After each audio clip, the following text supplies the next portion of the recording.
ये जो ट्रॉली है ना नीचे अंडर फ्रेम जो भी हम आपको दिखाएंगे, तो ये जो है सारी चाइना से आई है ना, चाइनीज़ की कंपनी है तो उसका नाम है ये। अच्छा अच्छा अच्छा।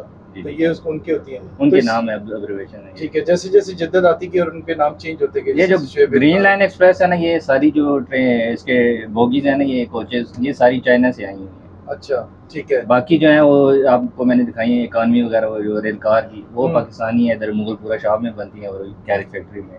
ठीक है। ये जो ग्रीन लाइन है ये सारी चाइना से आई हुई हैं। ठीक है शुएब भाई, जरा आप बताइएगा कि आपने जो टर्म्स यूज की हैं वो क्या होती हैं और जिद्दत के साथ साथ ये चेंज होती रही है उनकी टर्म्स सारी?